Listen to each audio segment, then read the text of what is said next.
and welcome to Sustain, the podcast where we talk about sustaining open source for the long haul. I'm very excited to talk to you today. I am Richard Littauer. Welcome. We also have Amanda Casari on the podcast, one of our other panelists. Amanda, how are you? I'm doing well today. How are you, Richard?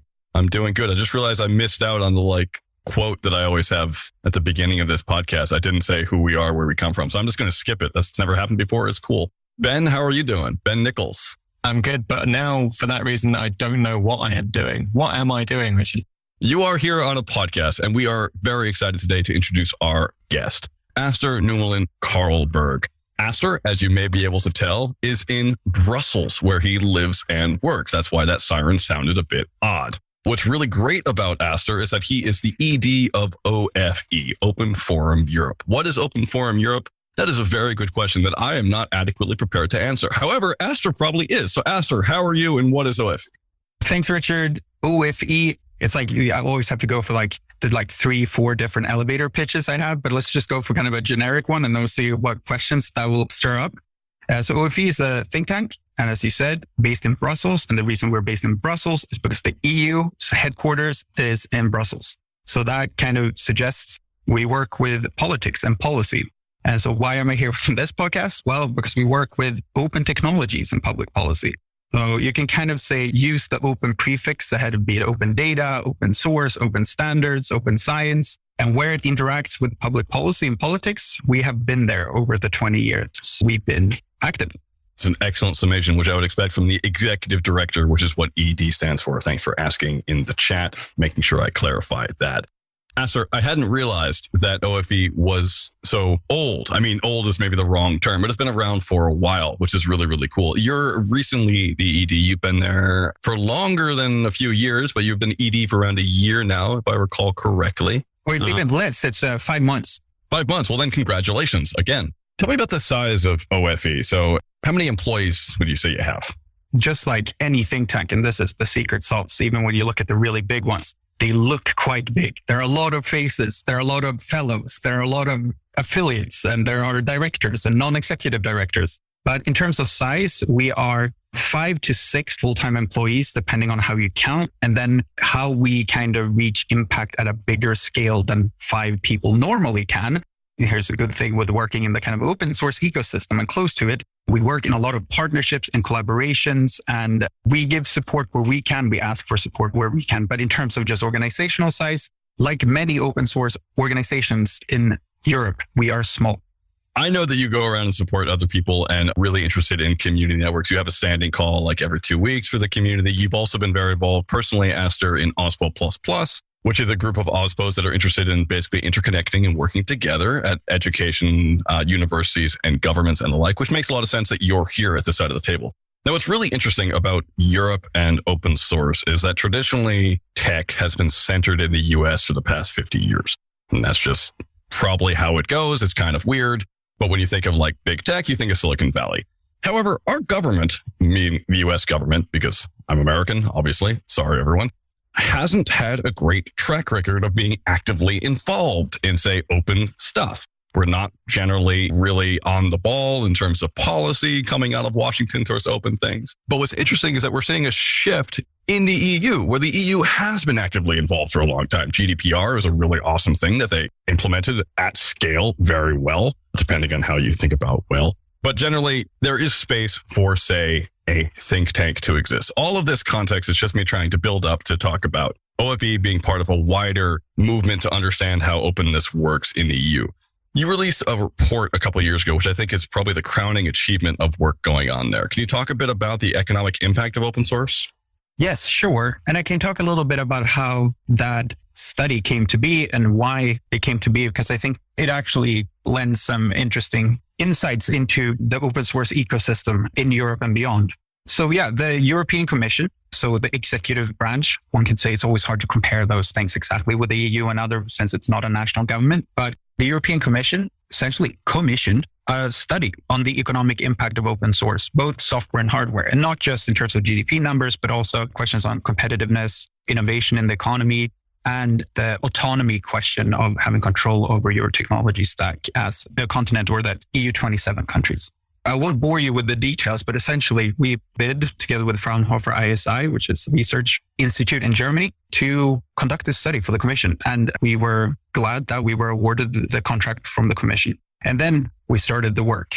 In short, let's fast forward to actually the publication. It took 1.5 years, a lot of interviews, a lot of econometric research, and a lot of regressions being run at the Technical University of Berlin, where the research leader was based.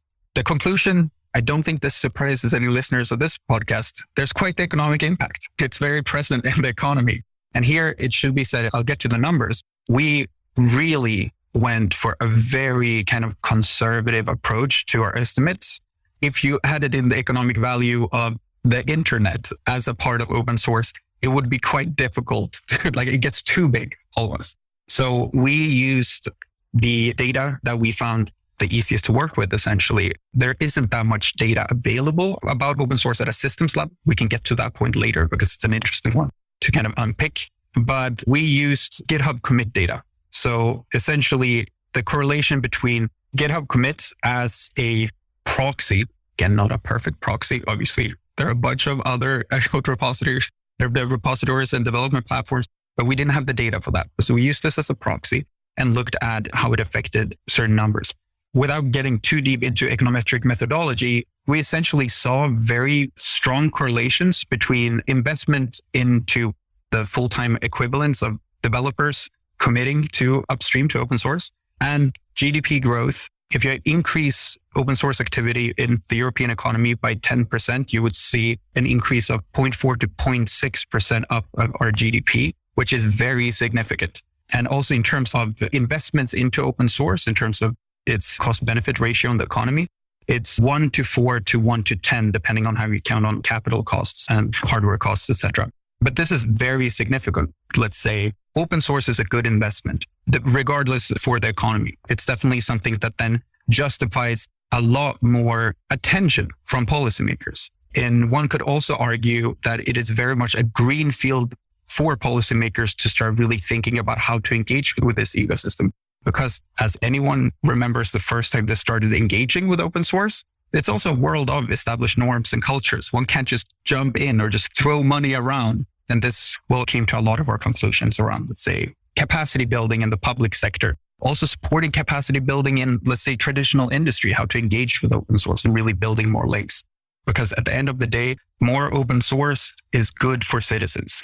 I would encourage you to actually dive into the numbers. This is great because we haven't had people who have really been on the podcast who have authored this type of report before, except perhaps maybe Amanda Brock from Open UK, who's been on. They do some interesting policy work about how open source influences the UK policy.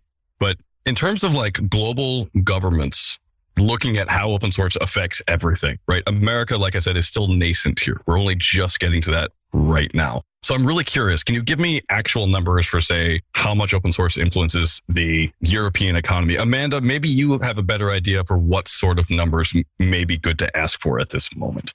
So I would be super curious, Astor. So I'd love to talk more and like kind of get deeper on the questions that you bring up and on the methods and the methodologies.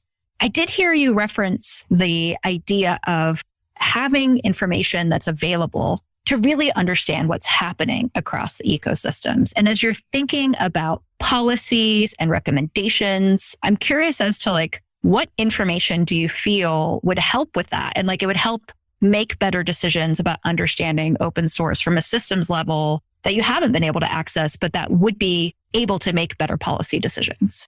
Okay, so the question where in a way, it's like, okay, looking at the social and economic part of the open source stack and really figuring that out. It is open source, looking at the size of it and the activity and the rivers of value and just innovation is incredibly understudied from kind of a social and economic point of view. It's very interesting because if you look at other technologies or modes of innovation, let's say standardization, it is very studied. And it's, in fact, I mean, here, of course, you have certain established proxies like patents, as this is how you count like patents to this number of patents, and this then happens in the economy, etc. This has been worked on for decades, if not more than that. And there's a really big wealth of research and knowledge. What I found it very interesting that it was the European Commission that asked for this study to be done, and not the open source ecosystem that came together to figure out and kind of fund this kind of research. I'm saying then by ecosystem here, obviously that's such a broad description, but let's say open source companies that want to market the technology and innovation model that they work with. That part of the like big collective action challenge that open source has solved in many ways in terms of what it actually creates. But this part I feel is not solved. There is still not enough young PhDs that have access to exciting data sets to really start researching.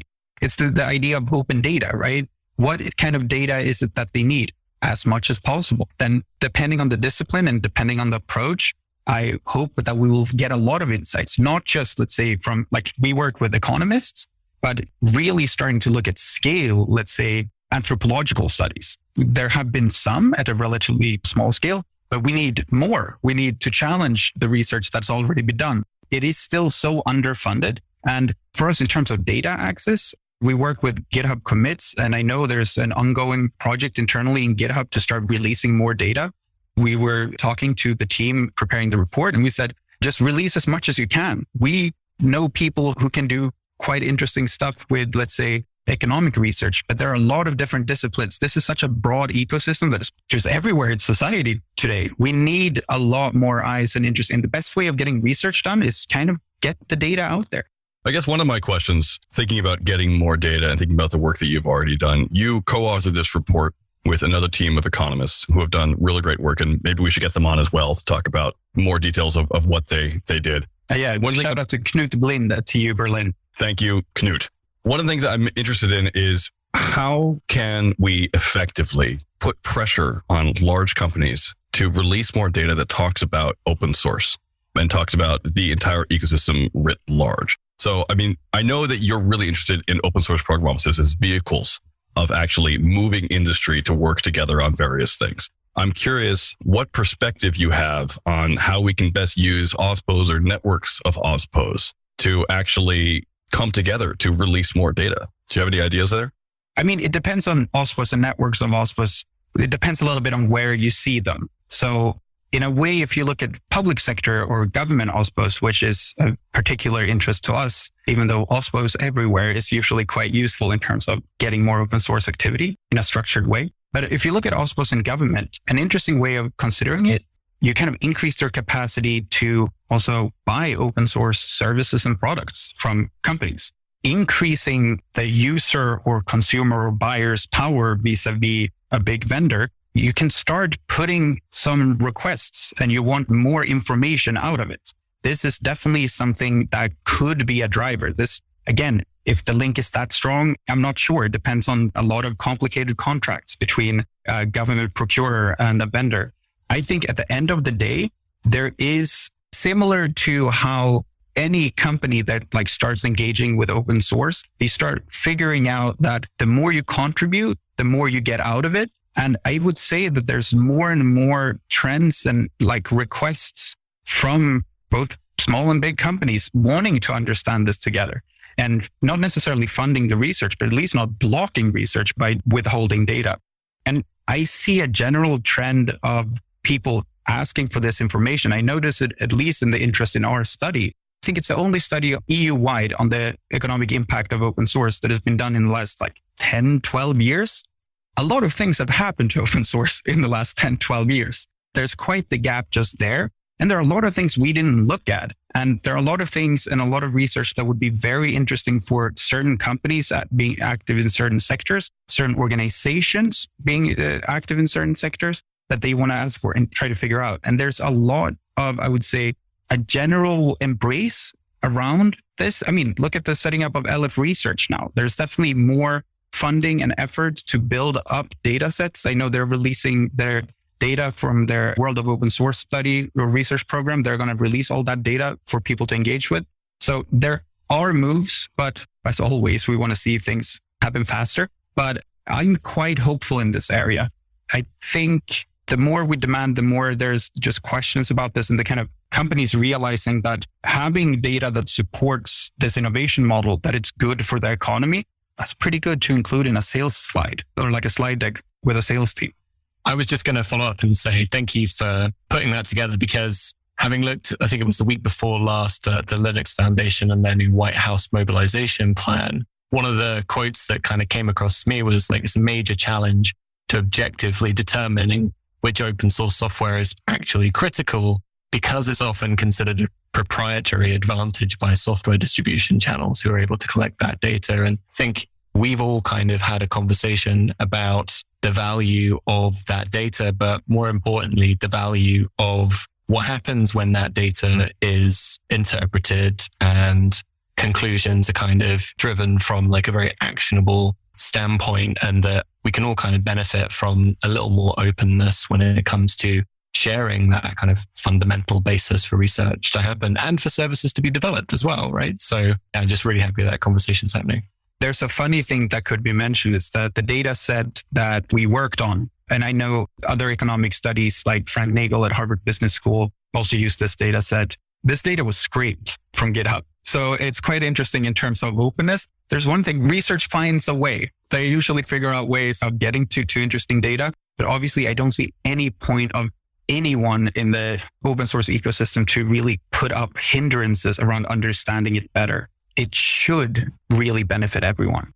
I'm going to be a bit of a cynical person in this conversation, maybe, where I question the boundaries that we're drawing in the conversation right now. So when I hear us talk about corporations and industry and platforms' responsibility for sharing certain kinds of information, I'm curious as to like how and where we think about those different responsibilities and how those choices get made from the community level. So communities and projects that are choosing platforms which have closed features, who are making choices to integrate into certain ecosystems or products that actively close out their data, I think there's this tension that exists between us as researchers and us wanting to see transparency and openness and open source, as well as communities who are not controlled by corporations that are actively trying to either protect or maintain communication barriers, which allow folks who don't feel otherwise protected on the internet clear channels of communication in ways that aren't necessarily transparent outside of the community. So I'm curious as to like how this group thinks about that tension between working in public, protecting individuals' privacy and ability to work in public, as well as not be a target of harassment or worse online. And how do we think about working openly and allowing that information to be transparent for folks who are making large scale decisions? I'll answer. Just stop me if I'm answering the wrong part of the question here. But I think the one thing that should be said with the data that we have, if you look at commits, it is very anonymous in terms of what we work with. Also, and this is one of the great challenges, there are no like very strong geographical links to exactly where somebody sits when they made a contribution to open source. And I think in that sense, having more openness around the data and activity at the macro level, like for the EU, 500 million people, and we could really have a bit more freedom in terms of the broad strokes. But it should be said that it gets a lot more difficult the more localized you go in terms of activity and the communities and the ecosystems. And I would agree. I mean, there are already challenges, great ones in the world of open source when it comes to that inclusiveness, encouraging more, be it committers, activity, people from more diverse backgrounds being part of this. If there's one thing from like an economic point of view that could be made as a conclusion is that there's a strong political reason to have more people engaged in open source, because more open source is good. And putting any kind of cultural aspects within open source that excludes that, suddenly now we have almost like an economic cost on that straight up. We all knew it was there, but now we can actually make a point of the economic cost of not having an inclusive culture, be it within a community or a project or what have you. So I want to step back a bit. I really like this report, and I really like the work that OFE does. Obviously, OFE doesn't just sit on its laurels, and it's not over, right? You have more work to do, and you have a lot more policies to set. We're seeing a lot of movements now in the EU in the past couple of years. One of the main examples I can think of is the Sovereign Tech Fund coming out of Germany, which is really great. So it's the idea of like $10 million towards open source. I think that's the number. It's to look into what's critical for, say, the German economy or the EU economy. And how do we make sure that stuff keeps going without worrying about, say, the internet cables being shut off and then not being able to have things run. And that seems to me to be a really interesting movement towards action. So something which is happening now, and it's really great. I'm curious, with OFE, now that you've released this report, now that you've had time to get your foot in the door and talk to the EC, what are you proposing that we do to make open source more sustainable? And how can we do that? This is the area that we have focused on, the kind of intersection of like what the government could do at the end of the day. When you put forward public policies, governments tend to be the kind of audience. And also I want to add one thing on the Sovereign Tech Fund. Just 2 days ago, the budget was secured for the Center for Digital Sovereignty in Germany, which is an agency, quite the independent agency under the Ministry of the Interior, which by German officials I have spoken to have been described as the federal super OSPO, which has been given a budget together with the Sovereign Tech Fund and many other open source initiatives from the government of 50 million euros. So this is kind of public investments at a scale that we haven't seen from an EU member state ever into open source. So something is happening. And here the question of like also after COVID or at the end of COVID, hopefully, now the COVID recovery funds, as they're called, the kind of economic stimulus packages are starting to be dispersed into the economy. And a lot of it is earmarked for the digital transformation, which could mean a lot of different things. But this means essentially that right now there's a lot of public money floating around in the EU, which creates quite the opportunity because we also then see this need of realization among a lot of policymakers, not all, but more than we are used to at OFE, that there is a need to support parts of the open source ecosystem. What is really nice is that stability, security challenges of open source, we're not seeing a conclusion that we cannot work with open source. This is too risky. There's nothing like that. The conclusion we're seeing is one, software, open source is a major, major part of it, has some challenges. We depend on it. We need to support it. How do we do it? So that was essentially the question you asked me. I think it's a very difficult one. I know you are all involved in these questions. We have kind of dealt with the research part. A lot more is needed. A lot more is happening quite fast, be it the different initiatives of just figuring out what source code you depend on. There are certain steps to this.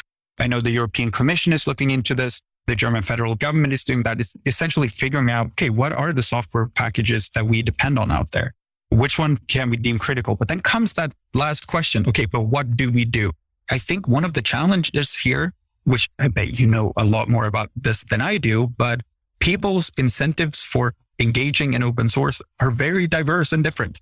And just one model to either just pockets of money or just giving it to companies, it's not always the solution. How do you work with a community of volunteers and support and strengthen them? Money sometimes doesn't play too well with volunteerism. That is not always the solution. There are many other ways. We have the public money floating around, and there is like a process now, I would say, of kind of policy innovation. Different countries are trying different models, slightly different ones. So there was a big study from the European Commission now just on a funding mechanism for open source that the public sector depends on. There, they're exploring different policy options. There are developments in Germany with the Sovereign Tech Fund, as you mentioned, but also similar discussions are happening with the experience of the Open Tech Fund in the US. Again, maybe we're at a process now where we just need to have more research on these questions. And I think it's moving fast. Unfortunately, that's kind of the slow answer. The risk is that, sustainability challenges here and now, and there's also a willingness to invest here and now. The question is how much governments will dare to experiment with this. I think we need to encourage that willingness to try things, hopefully not break things. It's tough. What's interesting about having money floating around right now and having goodwill right now is that it doesn't always necessarily stay the same. I mean, Germany, for instance, had this whole shift towards open source in Munich in the early 2000s, if I remember correctly. And then it sort of crashed and burned when the party changed. We also saw the same thing in Brazil. We saw the same thing in South Africa. We've seen governments be like, yes, open source is the best. Let's support money in it, and then basically get burned because it's hard to invest money in open source and you may not get what you want. Which comes back to, we need to have people who are smart and know what's going on in policy to advise politicians to figure out how to do their work correctly and how to do it in a way that doesn't destroy the ecosystem and helps out and doesn't make it harder in the future to invest. I guess that's not a question. I guess it's more of just... No, but I can follow up on this. And it should be said, we're a small team and we don't sit in meetings with government representatives and tell them what to do. Also, we don't in any way pretend to represent open source. I don't know who could do that. What we do in terms of policy work is we try to create these links between experts. People are out in the field. People have done this for a while. People have tried and maybe failed. And we can bring those learnings and set up those meetings, because the classic cathedral and bazaar metaphor works really well in policy as well. An organization or institution like the European Commission is very much a cathedral. And if we want to build links with the bazaar, that kind of translation service, or just bring her together, sometimes just physically in the same room. At least now we're looking to doing that more again. Any kind of translation service is going to perhaps be even more important in the future. Open source is very big now. When you're very big, governments and both opportunities and goodwill, but also regulatory risk and things, unintended consequences from legislation. How much effort and time has the open source ecosystem put into investing in kind of a knowledge bank around open source and trade conflict? How will the breaking down on certain trade deals engage with the day-to-day of a developer in Europe trying to work with developers in the US or Asia or Africa? This is a relatively unexplored territory. So I think that going forward, these kind of translation mechanisms are going to be important. We probably have to grow a little bit. But the question, there are many of them, right? And that is just what has changed now is that many policymakers at very high levels are very interested and curious in what open source can do in terms of achieving policy goals. I mean, for a policymaker, open source in and of itself will never be a goal. They don't represent an open source ecosystem, but open source is a wonderful tool, sometimes to do things fast and at scale. I mean, the story of the European COVID travel passes is a very interesting one in terms of what open source can lend when it comes to interoperability and rolling something out at a scale and at a speed never seen before in digital government. That interest is there. I think now I would almost say that the challenge is to everyone involved in open source, be it as an individual developer, part of a community, or working at a very large company, to start investing attention and energy into exchanging with governments. Because a lot of governments are also eager to start engaging directly, contributing to open source, being part of this ecosystem, because they realize that this is important to build their own capacity. There's a lot of value here. And I almost would say that now it's for the open source ecosystem to step up, because when governments start to ask, what can you do to help us solve the great grand challenges that we're facing? How can open source help us solve challenges around climate change, around over-dependence on certain vendors, with the challenge of COVID and just fast responses, vaccine development? How can you engage in these things? Now the challenge is on the open source ecosystem, I find, to really step up, acknowledge how big open source is, and dare to take on these big challenges and engage with them. I think that's where open source is now. We have the ears of the politicians, I would say. I love that you bring up the challenge that the same incentive models and the same models that drive either individuals or communities or cultures in the open source community is uniform, and understanding that policies impact people, communities, cultures in different ways, and in ways that it's challenging for us to see from a top-down systems-wide level of understanding best practices going forward. Because I definitely heard from you, Astor, that there are many methods and many ways we should be considering when we're trying to understand how to encourage growth, long-term sustainability, and that now is a really great time for the open source community and for individuals to be able to address things like systemic inequity, long-term support and maintenance, where and how there might be social systems that don't actively contribute to their long-term support, that it's not able for them to do their work because of ways that they are not supported by governments. And that does impact who gets to join certain economies and the kind of work that they do. And so it's exciting to hear this idea of connections and bringing people together as a way forward, as opposed to creating standards and requirements that might block out more people, but in fact, just bring people together. And a challenge there is that governments love standards, so specifications and clarity, right? And then also explaining that sometimes it's just not really compatible with this world. Maybe in some situations, you have to find a compromise or a middle way. In some areas, maybe pushing back and saying, no, this is not the time nor the place. this is not how it should happen right now. We're not at the point of maturity in this specific instance to do this. At the same time, challenges around, let's say, sustainability and the security of, what is called a big global software supply chain and all these geopolitical questions around it. There will be also a push from governments suddenly and probably very quickly to ask for certain things. The challenge here is that the broad open source world has kind of underinvested, if you want to call it that, or hasn't spent enough time on that kind of policy making.